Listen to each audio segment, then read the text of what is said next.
Oke guys, balik lagi bersama saya Rahman di Sadewa TV. Oke, di video kali ini kita akan membahas tentang gas air mata, teman-teman ya. Oke, di sini dijelaskan bahwa gas air mata adalah senjata kimia berupa bubuk aerosol yang menyebabkan iritasi sementara pada mata, kulit, pernapasan, dan mulut, sehingga menimbulkan gejala seperti mata perih dan berair, bersin, batuk, serta ketidakmampuan melihat sementara.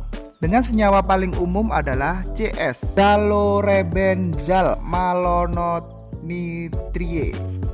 Zat ini digunakan oleh penegak hukum untuk mengendalikan kerumunan seperti dalam demonstrasi, untuk orang-orang kehilangan kemampuan fisik dan sementara tidak bisa melihat atau bernapas sehingga melumpuhkan mereka. Itu definisi dari gas air mata, teman-teman ya. Dan apa itu gas air mata?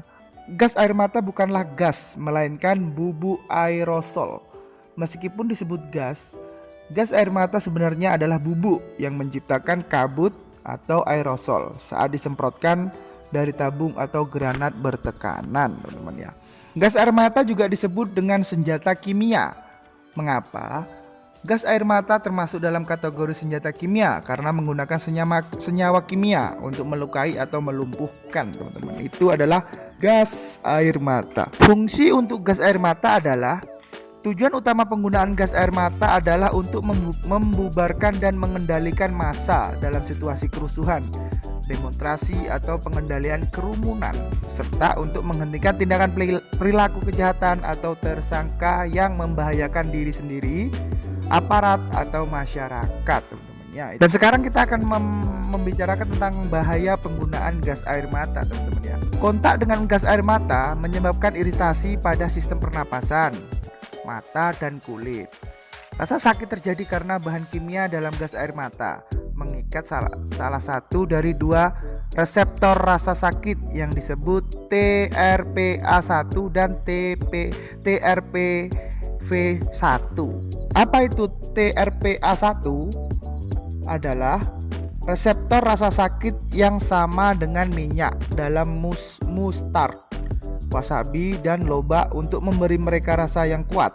Kandungan chlorobenzeli, dendenemalonitrie, dan dibenzosazepine ternyata 10.000 kali lebih kuat daripada minyak yang ditemukan dalam sayuran ini, teman-teman. Tingkat keparahan gejala dan dampaknya terhadap kesehatan pun akan tergantung pada lokasi penembakan gas air mata, seperti di dalam atau di luar ruangan, jarak saat gas air mata dilepaskan, dan apakah orang yang terpapar memiliki masalah kesehatan sebelumnya, teman-teman ya. Beberapa dampak gas air mata untuk kesehatan antara lain: penutupan kelopak mata yang tidak disengaja, gatal pada mata, sensasi terbakar pada mata, kebutaan sementara, pandangan yang kabur, luka bakar kimia. Dan untuk jangka panjangnya, paparan dari dekat gas air mata dapat menyebabkan kebutaan, pendarahan, kerusakan saraf, dan katarak, serta erosi kornea, teman-teman. Itu adalah dampak dari gas air mata itu ya, teman-teman ya. Selain berdampak pada kesehatan mata, bahaya lain dari gas air mata adalah gangguan pernapasan, iritasi pada hidung, tenggorokan, dan paru-paru.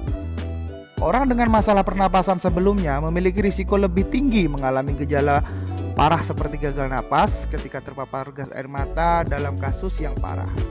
Paparan gas air mata konsentrasi tinggi atau paparan ini di ruangan tertutup atau untuk jangka waktu yang lama dapat menyebabkan kematian, teman-teman. Jadi kalau kita terkena gas air mata yang cukup lama sedangkan kita punya masalah kesehatan seperti kita dalam gangguan pernapasan, berdampak lebih fatal gitu, teman-teman ya, kalau kita memiliki kesehatan yang tidak baik saat terpapar gas air mata. Jadi sebenarnya penggunaan yang sangat tepat untuk gas air mata ini adalah untuk menghentikan tindakan perilaku kejahatan atau tersangka yang membahayakan diri sendiri, aparat atau masyarakat gitu, teman-teman ya. Kan itu adalah penggunaan gas air mata yang tepat. Kalau untuk demonstrasi, maksudnya untuk para demo gitu, itu kurang pas gitu kalau digunakan untuk pendemo gitu gas air mata tersebut ya, teman-teman ya. Karena kita nggak tahu apakah pendemo itu ada yang memiliki penyakit gitu atau tidak. Karena kalau masyarakat pendemo itu memiliki penyakit dan dia terpapar gas air mata, itu akan mengakibatkan lebih fatal teman-teman ya. Jadi kalau pendemo itu bukan untuk dilawan tapi untuk didengarkan aspirasinya apa gitu teman-teman ya. Dan yang didemo juga harus introspeksi diri. Kenapa saya didemo gitu. Jadi kalau dia sudah introspeksi diri, bercermin gitu kan, dia mengoreksi kesalahan dia meminta maaf bukan malah arogansi gitu teman-teman ya. Oke, segitu aja video kali ini tentang bahaya gas air mata teman-teman ya. Oke, see you next time, sampai jumpa di video berikutnya, bye bye.